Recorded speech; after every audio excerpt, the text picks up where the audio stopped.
Pourquoi et surtout comment les nés français se retrouvent-ils à fleur de peau de la crise des Gilets jaunes aux manifestations contre la réforme des retraites jusqu'à l'embrasement provoqué par la tuerie de Naël? La France est-elle au bord du précipice de la République en marche à la République en panne? C'est le sujet de discussion de notre forum du jour. Et nos consultants sont au plateau déjà. Les consultants du jour, Maître Eric Emmanuel Sousa. Maître, bonjour. Bonjour Gilles Boucaud. Merci une fois encore d'avoir répondu à notre invitation. Vous êtes avocat au barreau de Lomé. C'est un plaisir, oui. Avec vous, Sogoyou Kegewe, Excellence, bonjour. Bonjour Gilles et bonjour aux téléspectateurs. Sogoyou Kegewe est journaliste, ancien ambassadeur du Togo. Cher consultant, ça ne va pas. La France va mal, Maître Eric Emmanuel Sousa. Oui, la France va mal. C'est une situation inquiétante. C'est une conjoncture difficile. Il faut espérer que cette situation se résolve rapidement parce que l'embrasement ne va rien arranger. Le vivre commun en France entre des communautés, parce que la culture française, la culture politique française ne veut pas entendre parler de communautarisme. Des gens qui appartiennent, qu'on le veuille ou non, à des communautés culturelles différentes. On va aller directement droit au but. Il y a une France musulmane contre une France chrétienne. C'est un peu comme ça que la chose est vécue. C'est-à-dire que si vous voulez, quand vous voyez un policier qui a des comportements aussi violents vis-à-vis de quelqu'un qu'il est censé contrôler pour, supposément, régler une infraction potentielle, même si la personne n'est pas en état de délinquance, le policier a le sentiment de courir après quelqu'un qui pourrait être éventuellement un clandestin ou quelqu'un en séjour irrégulier. Donc, en fait, dans sa culture et dans sa formation, il ne cherche pas nécessairement à courir après un délinquant. Il cherche à courir après quelqu'un qui, de par son apparence, peut ne pas être français et pourrait être dans un séjour irrégulier. Donc, du coup, quand on dit que la police est raciste, ce n'est pas exactement comme ça qu'il faut formuler la chose. Elle n'est pas raciste ontologiquement. Le policier est formé pour débusquer le clandestin. Donc, le clandestin, le plus évident, c'est celui qui a la gueule de l'emploi. Mais ça s'appelle un délit de faciès. Mais voilà. Et donc, quand vous êtes éduqué à traquer le délit de faciès, c'est ce que vous faites tous les jours. C'est un peu ça le problème. C'est dans la formation des policiers que se trouve le problème. Donc aujourd'hui, le pays est embrasé. Pourquoi? Parce que les gens qui sont porteurs de cette contestation violente se disent c'est toujours sur nous que ça tombe. Et c'est plus contre ça qu'ils se révoltent plutôt que pour, pardonnez-moi de le dire comme ça, pour la belle gueule de la victime, Naël. C'est pas tellement lui, c'est pas Naël qui est le problème pour eux. Hein. En fait, ils se battent pour leur propre peau. C'est un peu ça le vrai sujet. Ce n'est pas la première fois qu'on assiste à une telle tuerie, mais pourquoi cette fois-ci on assiste à un embrasement? On va essayer. On a déjà eu des embrasements. En 2005, dans l'affaire pas de cette nature. Ah si, c'était à peu près la en même 2005, chose. Mais, en une année, le nombre de voitures a été égalé cette fois-ci en une journée. Oui, c'est vrai. Bon, c'est-à-dire que dans l'effet de masse, effectivement, c'est beaucoup plus impressionnant cette fois-ci. Mais il faut dire que nous sommes en ce moment dans un contexte socio-économique qui a déjà, on va dire, balisé le terrain à ce genre de prurite de violence sur les forces publiques. Regardez, on avait quelque temps avant les Gilets jaunes. On a eu les conflits sociaux sur les retraites. La réforme des retraites. La réforme des retraites. Donc, du coup, il y a une surchauffe déjà préalable. Avec Et les conséquences de la guerre d'Ukraine aussi. Exactement. Donc, en fait, une petite flamèche a embrasé un feu qui couvait déjà depuis longtemps. C'est ça plutôt le problème. C'est pas exceptionnel en soi, c'est parce que on est sur un terreau qui est déjà imbibé, tellement imbibé de produits inflammables que la petite mèche a fait flamber le tout. Oui, Sougoyo Kego, on va analyser les faits. La tuerie de Naël, pour vous, est-ce que c'est une bavure policière, un acte raciste ou simplement un accident de parcours? Non, il faut reconnaître, vous l'avez dit tantôt, que c'est des pays où il y a le délit de faciès. Même si on reconnaît qu'en Europe, la France reste un des pays les plus tolérants. Ethniquement, religieusement, la France reste un des pays les plus tolérants. Mais le problème ici, c'est quoi? C'est que la France mélange tout. Ce qui se passe, si ça se passait ailleurs qu'en France, les médias français en feraient des gorges chaudes. Macron serait en train d'hurler contre la violation des droits de l'homme. Tant que dans un pays, vous mélangez tout à la démocratie, on mélange tout aux droits de l'homme, mais on obtient des résultats comme ça. Et c'est cette anarchie permanente qui sévit en France que la France veut exporter dans nos pays sous le nom de démocratie et de droits de l'homme. Je crois quand même que ce qui leur arrive aujourd'hui va leur ouvrir les yeux. Et actuellement, que disent les Polonais? Ils disent, mais voilà ce qui se passe en France, mais nous, n'allez pas nous demander au niveau de l'Union européenne d'ouvrir nos fenêtres, nos portes et que tout le monde vienne s'engouffrer chez nous. Et quand ils parlent comme ça, ce qui est grave, ils pensent aux Noirs et aux Arabes. Les autres Blancs, les Ukrainiens par exemple, en Pologne, ils sont les bienvenus. Mais les Noirs, les Arabes, les Turcs, tout ce que tu veux, ils sont les malvenus. Donc ce qui se passe en France aujourd'hui, c'est une habitude. Les Français ont l'habitude du désordre. Et c'est ce désordre qu'ils appelaient anarchie. Et si les Polonais disent qu'ils ne veulent pas importer ce modèle chez eux, nous, en tant qu'Africains, nous devions être les premiers à rejeter ce modèle. Parce que vous êtes un peuple déjà développé, déjà rassasié, et vous pouvez accorder tous les droits. Mais nous, les pays africains, arabes, mais ils doivent faire attention. Regarde tout ce qui a été saccagé. Si ça arrive dans un pays africain, mais ma foi, c'est pratiquement la fin du monde. Comme tu l'as souligné tantôt, en un jour, on a cassé plus de voitures qu'en un an en 2005. Quel pays africain, quel pays pauvre en général peut supporter de tels comportements? Mais si... Tu as vu ce qui se passe?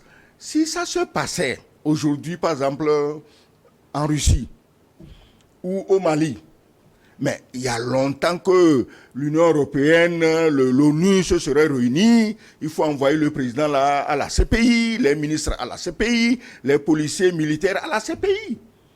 Mais chez eux, ça va, ça va. Surtout que c'est un arabe qu'on a tué. Bon, en faute, c'est pas très grave, quoi. Tuer un arabe en France, tuer un noir en France, c'est pas grave. C'est pourquoi les gens ne comprennent pas que la foule soit en colère.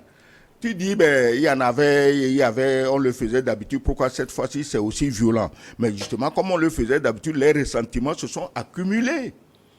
Et on se dit, les Arabes, les Noirs, les autres, même les Français se disent, mais si on laisse une frange nazie de la police française, ce n'est pas toute la police, mais il y a des nazis, des nazis assumés dans la police française.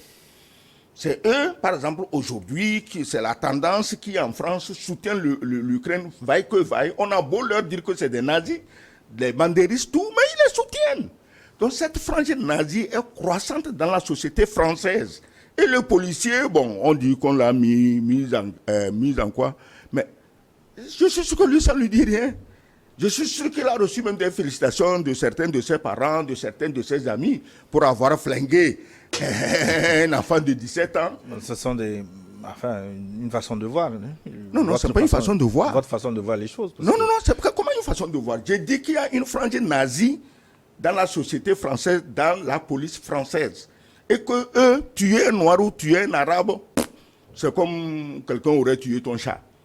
Alors, donc, moi, je crois que la société française est en train de glisser du mauvais côté.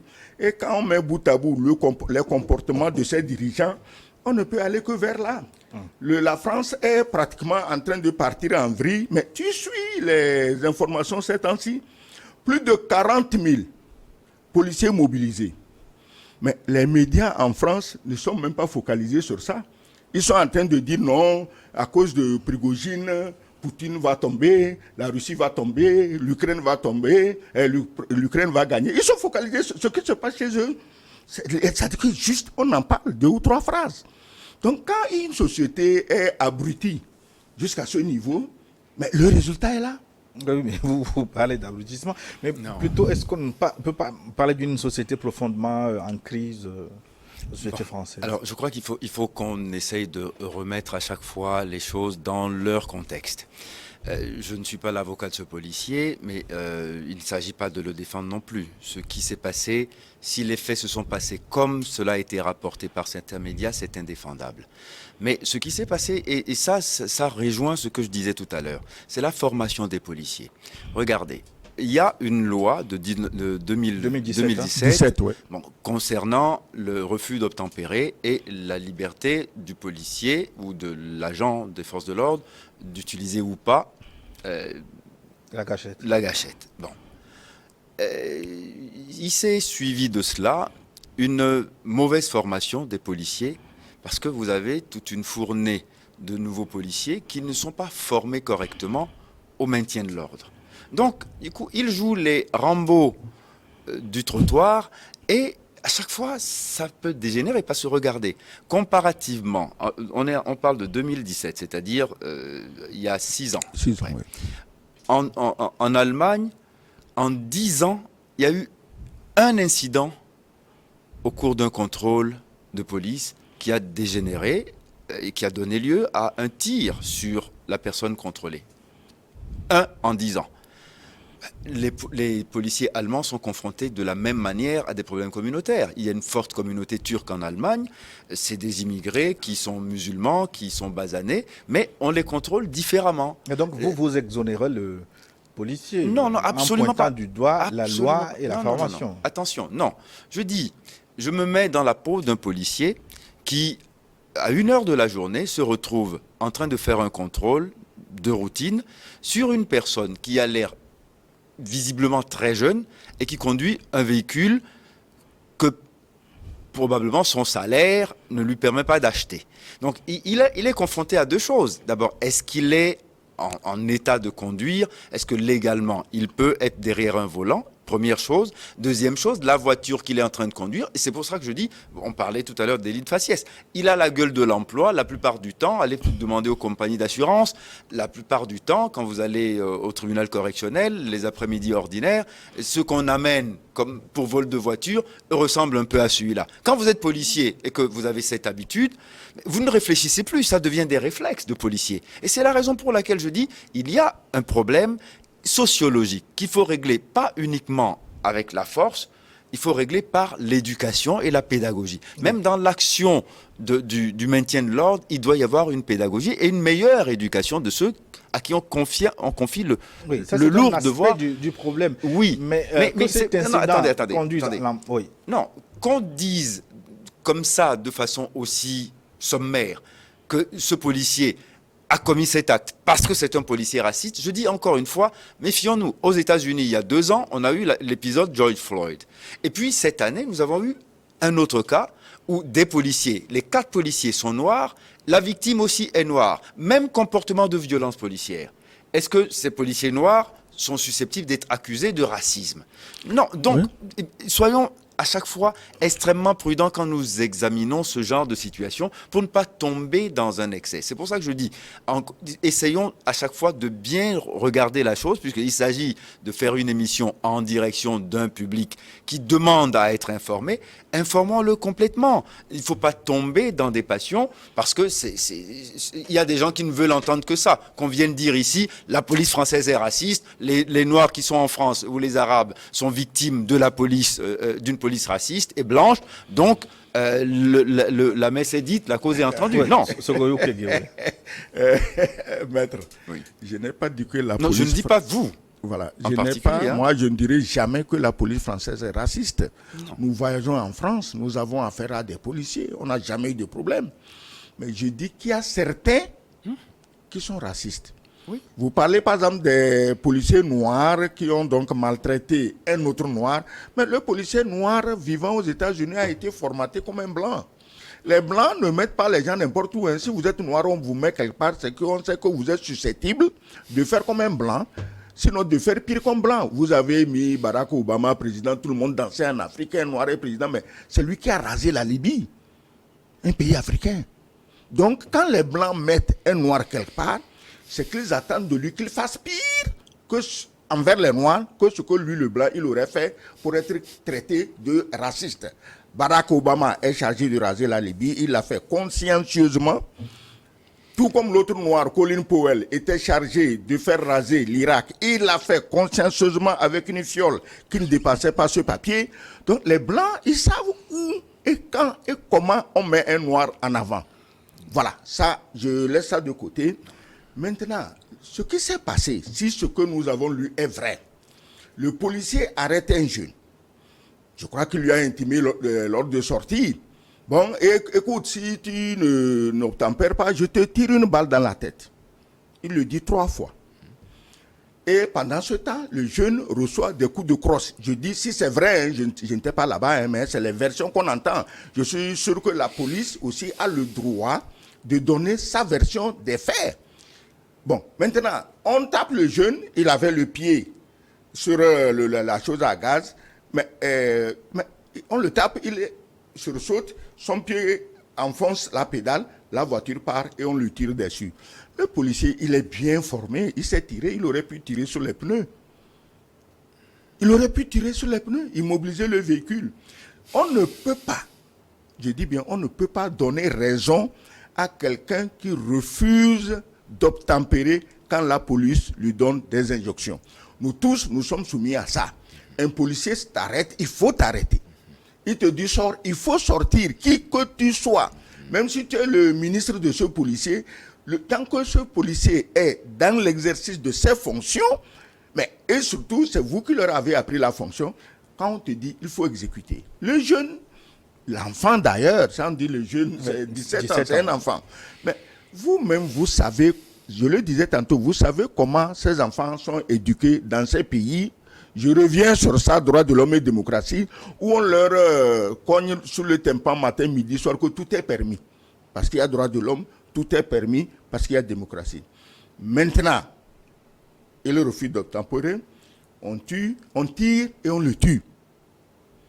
Mais c'est déplorable, c'est extrêmement grave. Mais autant je condamne qu'on tue un enfant de cette façon, autant je ne vais pas non plus applaudir ce qui est en train de se passer en France. Parce que quand on dit plus de 1800 voitures ont été saccagées, incendiées, ça fait 1800 propriétaires mais qui n'ont absolument rien à voir avec cet incident. Oui, mais c'est cette partie de l'histoire que je voudrais qu'on creuse. Comment un tel incident a pu provoquer un embrasement? Donc, c'est dire que nous sommes en face d'une société un peu mal en point. Et la société française est mal en point. Parce que c'est une société à 2 ou sinon à 3 vitesses. Autant on glorifie des milliardaires riches sans limite, autant une frange entière de la population est en train de sombrer dans la misère. Mais ici, quand d'ici on te dit des quartiers difficiles, c'est comme ça qu'on dit banlieue difficile. Mais on ne nous explique pas qu'est-ce qui rend ces banlieues difficiles.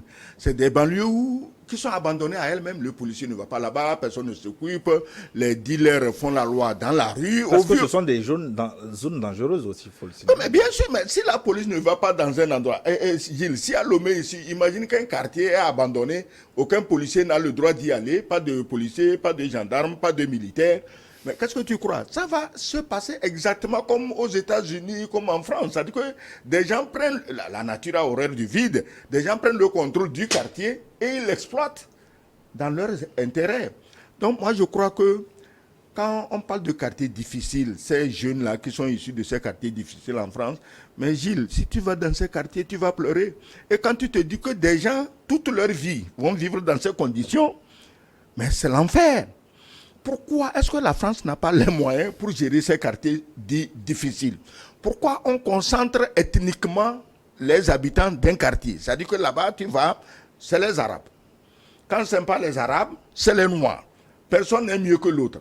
Ça dépend de l'éducation que chaque enfant a reçue. Sinon, à 9 ans, 10 ans déjà, on commence à vendre, à se droguer soi-même d'abord et puis à vendre la drogue. Mais il faut gérer ça. Il a donné l'exemple de l'Allemagne. Ce n'est pas pour faire des comparaisons au détriment de la France, mais au moins en Allemagne, on donne la priorité à la discipline. Tout n'est pas permis en Allemagne, non?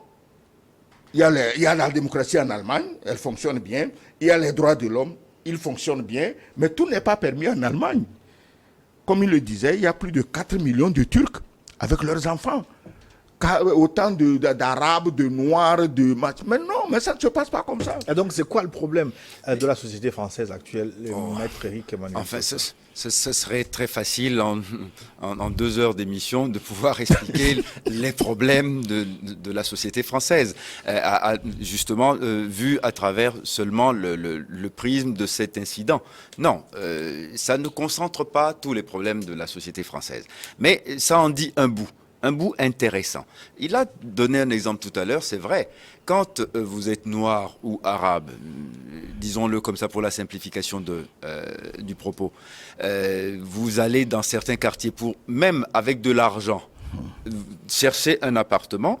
Parfois, on ne vous loue pas, simplement parce que vous êtes noir et arabe et que vous, dans cet immeuble ou dans cette copropriété, ça va gêner les autres copropriétaires ou les autres locataires. Donc, du coup, quand vous êtes noir ou arabe, la plupart du temps, il y a eu quelques exceptions, hein, la plupart du temps, vous êtes relégué à ces quartiers dits difficiles. Voilà. Donc, les gens qui vivent dans ces quartiers difficiles sont habités par une frustration. Ils ont une espèce de vertige identitaire. La plupart du temps, ils sont français, mais on leur fait savoir à chaque fois qu'ils sont français sur papier. Un jour, j'ai rencontré une situation qui m'a assez heurté, où il y avait un problème dans les villes frontalières entre la France et la Suisse. Et dans les fiches de police suisses, il y avait des signalisations qui disaient la chose suivante. Les faits sont commis par des Français non européens. C'est l'euphémisme que la police suisse a trouvé pour qualifier le fait que ces gens sont d'origine africaine, simplement. Donc vous voyez, finalement, de façon subliminale, il existe dans l'esprit de certaines personnes que non, un noir ou un arabe qui conduit une voiture, une grosse cylindrée de luxe, où ils vendent la drogue, où ils la volent. Donc, le réflexe policier ordinaire, c'est d'aller le contrôler pour éviter, par sa passivité... Ce n'est pas pareil pour tous les Noirs et tous les Arabes. Vous voyez, des Kylian Mbappé qui sont engulés dans le milieu du football, non, attendez. Des Zinedine Zidane ou encore des Yannick Noah qui ont été pendant longtemps les personnalités je vais vous expliquer que... Non, lorsque Zinedine Zidane... James, etc. Non, je veux vous expliquer que lorsque Zinedine Zidane était au sommet de sa gloire, Dieu sait qu'il a connu encore des sommets plus élevés, mais quand il était au sommet de sa gloire, des cousins de Zinedine Zidane ont été privés de visa alors qu'ils voulaient venir en France. C'est-à-dire le Zinedine Zidane, le héros national qui avait fait remporter à la France sa première Coupe du Monde, ne pouvaient pas, eux, venir parce qu'ils ne sont pas Zinedine Zidane. La France, disons-le clairement, elle est sélective et elle a le droit d'être sélective. Sarkozy avait dit à un moment immigration choisie versus immigration subie. C'est-à-dire que les autres, ils viennent de leur propre volonté pour essayer de se retrouver un avenir possible. Non, eux, il faut les empêcher. Mais ceux que nous avons détectés comme talent possible pour améliorer notre... disons, nos ressources humaines françaises, que ce soit dans le sport ou dans tous les domaines, hein, ils sont les très bienvenus. C'est cette mentalité-là qui crée ce genre de situation. Et quand ça dégénère, bon, allez, attendez, pour un Kylian Mbappé, combien de racailles disons-le, c'est comme ça qu'on les appelle, n'est-ce pas? Même il y a des hommes politiques éminents qui ont traité ces gens-là de racailles. On parle de populations entières qui se sentent insultées, et c'est cette insulte-là, même si elle n'est pas prononcée, qui est vécue à chaque fois que l'un des leurs est victime d'une bavure policière ou d'un acte criminel. Je veux synthétiser. Est-ce que ça veut dire que si un noir et un arabe ont du talent dans quelques domaines, ont des compétences, on leur accorde tous les droits? Ah ben oui, eux, ils sont les bienvenus. Attends, mais si tu me fais gagner des médailles, pourquoi tu veux que je te renie? Je vais t'aduler, je vais te donner encore et encore plus de facilité. Mais les autres, ils viennent chercher leur pitance, c'est différent. Sauf que dans la société, il n'y a pas que des talentueux. Le talent et la réussite blanchissent celui qui les porte. Ah oui.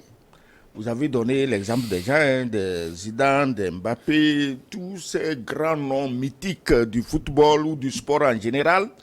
Mais personne ne voit en eux des nègres, comme on les appelle. Mais fais attention, si un Kylian Mbappé, un Zidane, un Basile Boli, même, pourquoi on va loin, Adebayor, se retrouvent dans un quartier difficile de Paris, à moins qu'on l'ait reconnu que c'est lui, mais en 2 temps, 3 mouvements, on lui a piqué son porte-monnaie, on lui a proposé du hashish, de la cocaïne, tout. C'est la même chose, tant qu'on ne sait pas que c'est lui. Et s'il se retrouve dans ces quartiers, mais quand tu dis les Noirs, mais ça dépend de là où tu habites. Si tu habites dans le 16e, mais personne ne te cherche noise. Moi, j'ai habité dans le 16e, personne ne te cherche noise. Mais si tu es à Aubervilliers, tu es à... Attends, toutes ces villes périphériques de Paris dont on parle. Mais ce n'est pas gai à vivre dans certaines. Moi, je dis ceci. Il faut des lois qui régissent ces villes de la même manière que celles qui régissent ceux qui habitent le 8e, le 16e, le 17e. On ne peut pas laisser aller dans d'autres quartiers parce qu'on se dit, on s'en fout.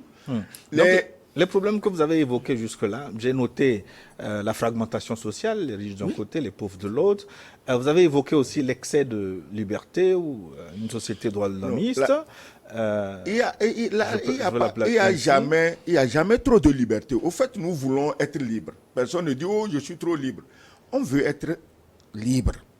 Mais quand nous-mêmes, nous n'arrivons pas à mettre des bornes à notre liberté, c'est là qu'on parle de trop de liberté. Ouais, ça devient du libertinage. Mais il y a quelque chose que moi je dis, hein, il faut le dire.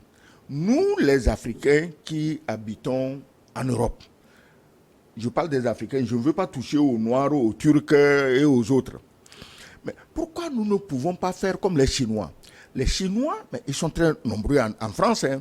C'est difficile que tu apprennes que des choses comme ça sont arrivées à un enfant chinois dans la rue, dû à l'éducation que leurs parents leur donnent. Mais attends, j'ai habité une banlieue, je vais te donner un exemple. En été, à partir de 22 heures, tout enfant français normal est au lit. Mais à partir de 22 heures, sous notre immeuble, ça crie, ça hurle, ça se poursuit. Et quand tu sors, si ce n'est pas un arabe, c'est un noir. Pourquoi? Eux là, qu'est-ce que leurs parents leur ont appris? Qu'est-ce que les Français de souche ont appris à leurs enfants pour que eux, à cette disons, de la nuit, à cette tranche de la nuit, qu'ils soient couchés et que vous êtes en train de crier dans la rue. Et naturellement, le lendemain, quand tu descends au pied de l'immeuble, ce que tu vois, on ne peut pas le décrire ici. Oui, mais finalement, ça me mélange un peu là. Ça veut dire que vous donnez raison à ceux qui exploitent le délit de faciès. Non, le délit de faciès, c'est toi même qui l'a dit, il est sélectif par rapport à ta renommée. Hein, tu as cité Kylian Mbappé, il ne souffrira jamais de délit de faciès. Lui, son faciès... Non, si vous avez... Parce que vous venez de dire que l'arabe, le noir, dans une certaine mesure, a un problème de comportement. Non, Gilles, c'est pas ou de discipline, oui. Attends, prends les Togolais que nous sommes. Mais en France, en Allemagne, partout, vivent des Togolais dignes, qui travaillent, qui se respectent, qui n'ont jamais eu de problème avec la loi. Des Togolais, on les connaît, pas tous, mais on connaît certains. Je demandais pourquoi on ne peut pas éduquer tous les enfants noirs à se conduire comme ceux-là. Parce qu'il y a des choses qui se passent en France que, par exemple, au Togo, personne n'accepterait que ça se passe. Il faut qu'on soit assez honnête pour le dire. Parce que si ça se passe comme ça, on dit oui, c'est seulement la police, mais on ne va pas s'en sortir. Éduquons nos enfants comme les Chinois. Est-ce que tu comprends? Les Chinois sont en France, j'ai jamais entendu. Pourtant, ils sont là-bas avec leur mafia. Hein. Il y a la mafia chinoise qui sévit dans ces pays. Jamais tu n'entendras parler d'eux. Eux, ils font de l'argent et ils le font en silence. Les Noirs font du bruit et ils sont dans la misère. Maître Éric Emmanuel Sosa. Oui, mais enfin, ce qu'il dit en citant par exemple la communauté chinoise, on peut aller un peu plus loin dans le débat là-dessus. Regardez par exemple l'application TikTok.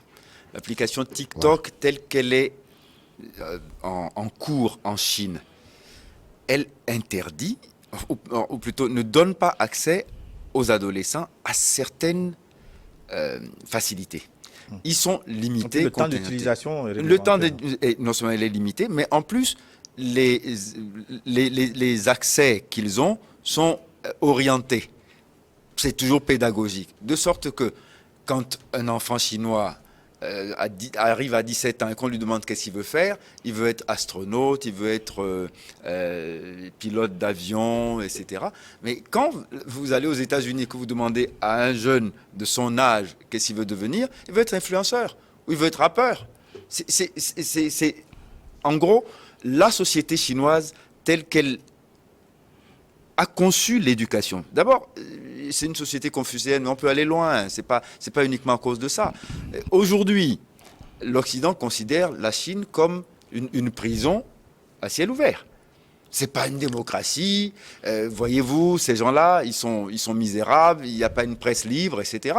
Donc, on fait tout pour que la société chinoise accède aux mêmes facilités. Pour que peut-être ça donne lieu à des dérives qui vont complètement faire balkaniser la Chine. Comme ça, bon, on dira l'Occident est resté plus fort.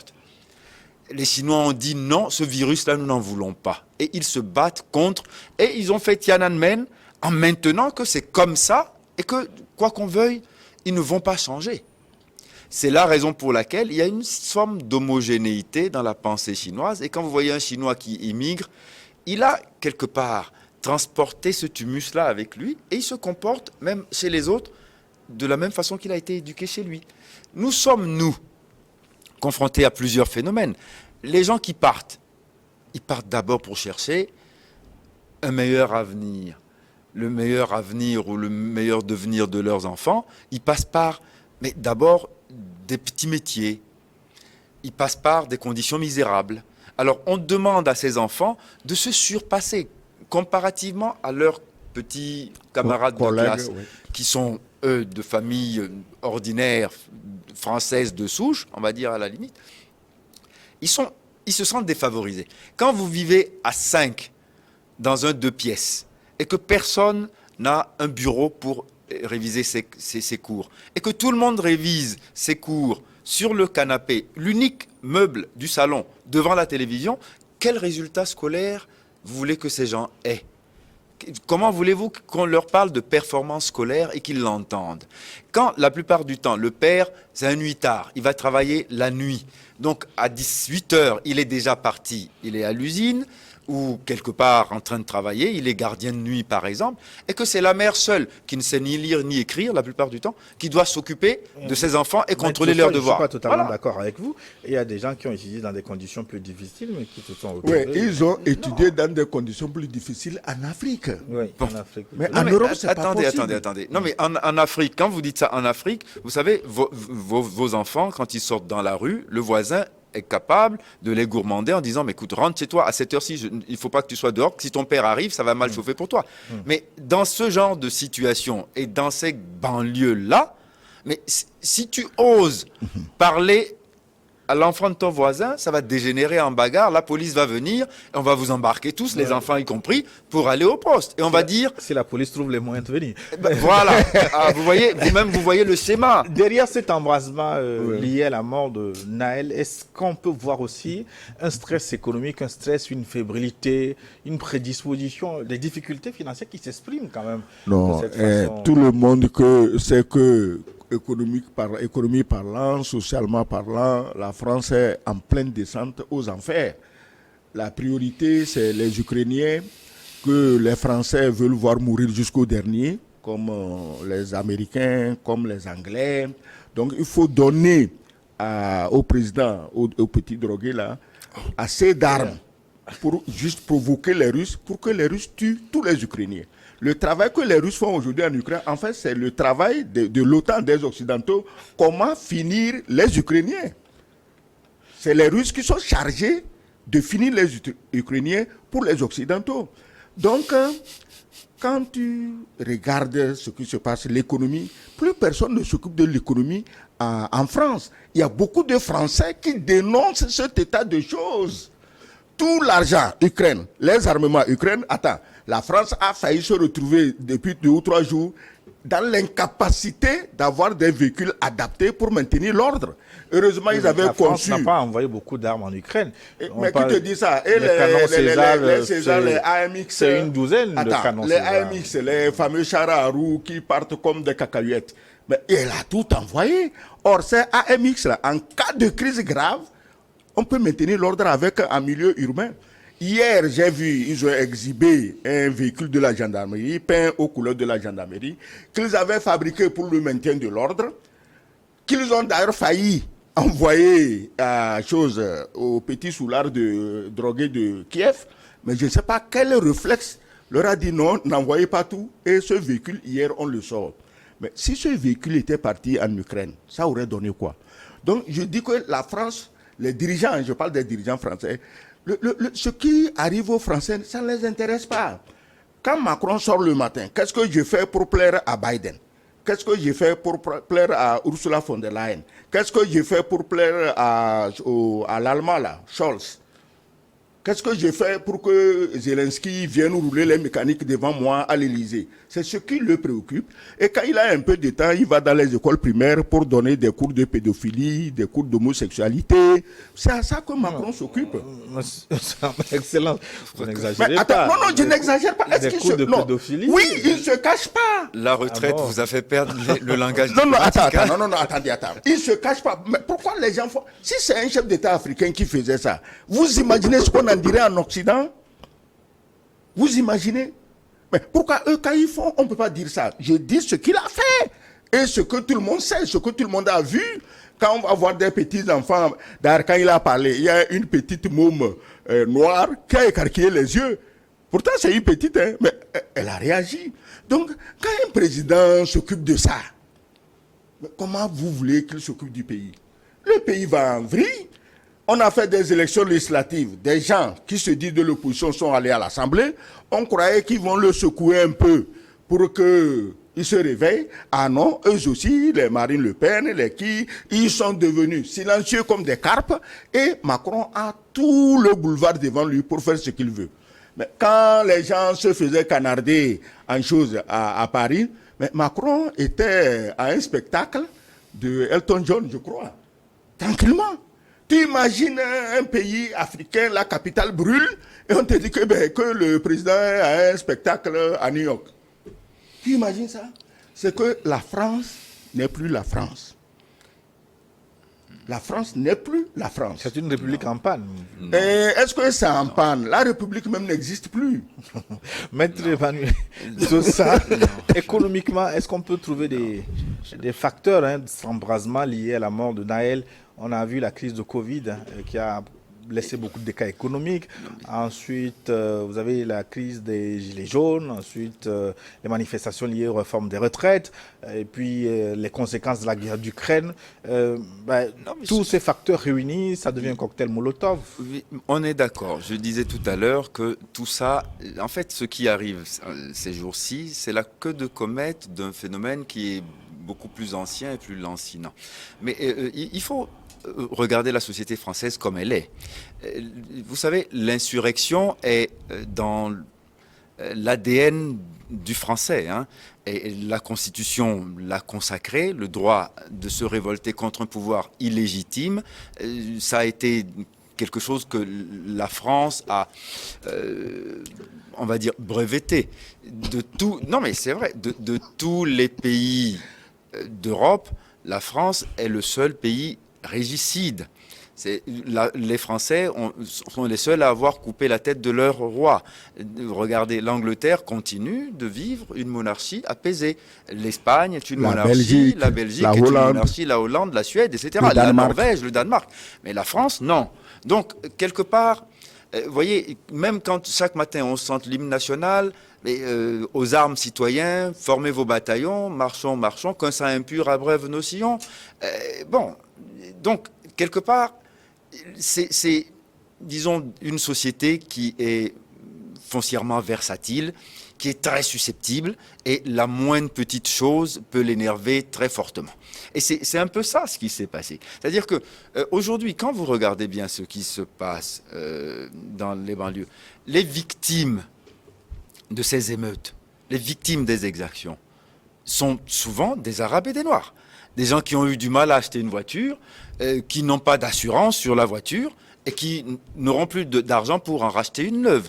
Les petits commerces qui brûlent, c'est les petits commerces d'Arabes et de Noirs, hein, la plupart du temps. Donc, quelque part, il ne faut pas penser que c'est fait contre une communauté.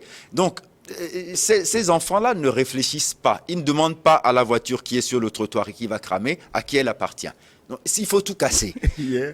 Oui, il faut brûler Lidl. Or, quand vous allez dans les Lidl, la plupart des caissières sont des Noirs. Les magasiniers sont des Noirs. Même les clients, parce que c'est le moins cher. Exactement. C'est souvent le magasin moins cher et c'est là où, économiquement, on est capable d'aller, plutôt qu'à Auchan. Donc, vous voyez, il y a tout ça ensemble. Et c'est la raison pour laquelle dire que c'est une frange de la population qui se révolte contre une autre frange de la population, c'est totalement une vue de l'esprit et c'est complètement falsifier les faits et la sociologie de ces conflits-là. Mais est-ce que c'est un mécontentement passager ou on peut craindre le pire Non, le pire certainement pas. C'est-à-dire que tout à l'heure, quand il disait que le président était en train d'aller voir un concert, etc. Vous savez, les pays sont bien organisés. Quand ils sont bien organisés, le président peut aller où il veut. De Gaulle, pendant la crise de mai 68, il s'est réfugié à Baden-Baden. La France ne s'est pas écroulée. Il y avait des ministres de l'Intérieur qui ont fait le job et des ministres, des premiers ministres qui étaient là. Le président Macron, vous démentira là parce qu'il a annulé son voyage. Oui, mais bon, le fait qu'il soit là, qu'il fasse des réunions de crise crise ne va pas nécessairement résoudre le problème parce qu'un préfet est en charge avec la gendarmerie et les forces de l'ordre de sa préfecture pour s'occuper de quoi? Du maintien de l'ordre. Donc ça sera fait quand même que Macron réunisse une cellule de crise ou pas. Même s'il venait personnellement, ça ne changerait rien au problème. Il n'y aurait pas une meilleure sécurité parce que Macron est là. Non. Gilles, écoute, hier j'ai vu une vidéo, une femme noire dans la rue, à côté de sa voiture, pour garder sa voiture dans la rue. On lui demande, mais tu restes ici toute la nuit? Elle dit oui, parce que si on me casse la voiture, de par mon métier, s'il n'y a pas de voiture, il n'y a pas de métier. Mais je suis sûr que les presque 2000 voitures détruites, au moins la moitié sont dans le cas. On a brûlé non pas sa voiture, mais son travail, son outil de travail. Est-ce que tu comprends? Mais l'autre, si c'est la voiture, il peut prendre le métro le lendemain matin, mais on a brûlé son outil de travail. Moi, dans tous les cas de figure, je ne soutiendrai jamais les violences aveugles. Ce n'est pas normal. On a tué, c'est bon, tout le monde reconnaît que la France, bon, c'est un pays quand même bien organisé, comme le disait Maître Sosa, qui a quand même une justice qui travaille, mais que le policier soit sanctionné et qu'on prenne des mesures de compensation. Mais maintenant, pourquoi à la moindre étincelle, tout le monde se déverse dans la rue? Mais c'est parce qu'il y a eu des choses qui se sont passées et au fil du temps, les gens se rendent compte que les auteurs de ces violences n'ont pas été suffisamment sanctionnés. Ils se disent, mais attends, nous-mêmes, on va faire notre justice dans la rue. N'acceptons jamais que des gens sortent dans la rue pour faire justice. Même si la France et l'autre encouragent ça dans tous les pays du monde. Partout où il y a l'anarchie, la France intervient, se met du côté des anarchistes. Si ça se passe en Afrique, oui, c'est parce qu'il n'y a pas de démocratie, c'est parce qu'il n'y a pas de droits de l'homme, c'est parce qu'il n'y a pas ci, il n'y a pas ça. C'est comme ça que les médias français traitent tous nos problèmes. Nous tous, nous avons connu des violences dans nos pays, mais il faut voir comment ils sont traités. Donc moi, je crois qu'il faut condamner les violences dans tous les pays. Il faut les condamner en France. Le policier qui a tué l'enfant ne l'a pas fait au nom de toute la police française. Il n'y a pas de raison qu'on sorte et qu'on casse les voitures des innocents, les magasins des innocents. Mais quand on casse et on vole, qu'est-ce que vous voyez? Là, ça suppose qu'il y a une certaine misère rampante dont on ne nous parle pas ici. Il faut voir avec quelle joie les gens volent des boîtes de tomates ou de macaroni, est-ce que c'est une colère contre l'autorité qui s'exprime? Oui, de c'est cette une façon? colère, évidemment, c'est Bien une sûr. colère contre Bien l'autorité. sûr. Et ce n'est pas seulement les manifestants, hein, la colère contre l'autorité est là. Parce que beaucoup de manifestations ont été réprimées et bridées. Les Gilets jaunes, on sait comment ça s'est terminé. La marche contre la retraite, il y a toujours 49-3 pour sauver Macron. Voilà une crise devant laquelle 49-3 ne sert à rien. Ça ne sert à rien. On va faire comment? Qu'est-ce qu'il faut? Mais j'ai entendu le général de Villiers, un des plus gradés généraux de l'armée française que Macron a humilié. On le soupçonnait même de tentative de subversion il y a des années de cela, ce n'est pas cette année. Hein. Non, Mais 2017. il a dit hein, que l'armée doit allégeance non pas à Macron, mais au peuple. Donc, quand on dit non, ça ne peut pas dégénérer, mais ça peut. Après tout, il y a eu des coups d'État en Espagne, non? Ça a marché. En Allemagne, avant les nazis, c'était des coups d'État. Les coups d'État peuvent marcher partout, mais dans le cas de la France, comme nous sommes liés à la France, on ne peut pas encourager que la situation aille à un niveau de trouble où personne ne contrôle rien. Personne ne doit souhaiter ça, même si la dernière fois, tout le monde en France priait que Prigozhin aille prendre Poutine vivant. Seuls des Français, j'ai dit ici, seuls des esprits désaxés peuvent avoir de tels souhaits. Et quand on vous dit que Prigozhin occupe des villes où il y a des bombes atomiques, mais c'est ça. Est-ce qu'aujourd'hui, tu as entendu un Russe dire que c'est bien fait, on n'a qu'à encore casser? Non. Encore que je ne comprends pas très bien le russe. Ils ne le disent pas. Et nous n'avons pas accès à tous les commentaires de la presse russe. Oui. Mais bon. Ils montrent les images de la violence et font des comparaisons. Oui. Ils disent, ben, c'est ce que les autres voulaient à Moscou, Alors, donc, qui si ce arrive qui à se passe Paris. dans la rue, c'est une forme de manifestation, expression de colère contre l'autorité. Que faire? Est-ce que la France a intérêt à réviser son positionnement dans la géopolitique internationale, notamment par exemple dans le conflit Ukraine ou ses relations avec l'Afrique? Est-ce qu'il y a des choses à corriger? Pourquoi la population n'est pas en phase avec l'autorité? Bon, ça, les problèmes de la France et les problèmes des Français avec l'autorité, c'est totalement autre chose.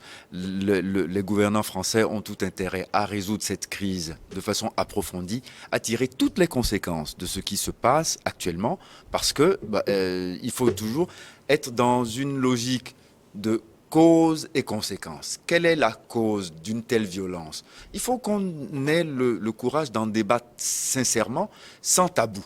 Et ensuite, après, les conséquences qu'on doit en tirer, c'est-à-dire une répression sans faille de toute bavure policière et de tout comportement policier qui n'est pas conforme à l'orthodoxie de ce métier, ça doit être réprimé sans pitié. Ça, c'est la première chose, parce que si, aussitôt que les faits se sont produits, on avait eu une réaction de la classe politique contre le comportement du policier, qui était un comportement déviant, on n'en serait pas là. C'est-à-dire qu'en fait... Il y a eu des condamnations, il y a eu une arrestation même. Non, attendez, non, je parle d'un discours politique qui assume... Même le dialogue dont vous parlez a eu lieu quelque peu pendant la crise des Gilets jaunes. Emmanuel Macron a organisé des formes de discussion. Non, dans ce qui vient de se passer. On va revenir sur tous ces sujets Bien sûr. dans la seconde partie de New World Forum. De même que les contributions des téléspectateurs, hein, ils nous écrivent déjà sur WhatsApp. Je vous rappelle le contact plus 228 96 46 10 31. Dites-nous ce que vous pensez de cette situation en France, l'embrasement lié à la tuerie de Naël et les solutions possibles. Et vous qui nous suivez hein, sur YouTube, sur notre chaîne YouTube, n'oubliez pas de liker cette émission et de vous abonner. On marque une pause pour une nouvelle édition de journal. On se retrouve dans 10 minutes pour la suite de New World Forum.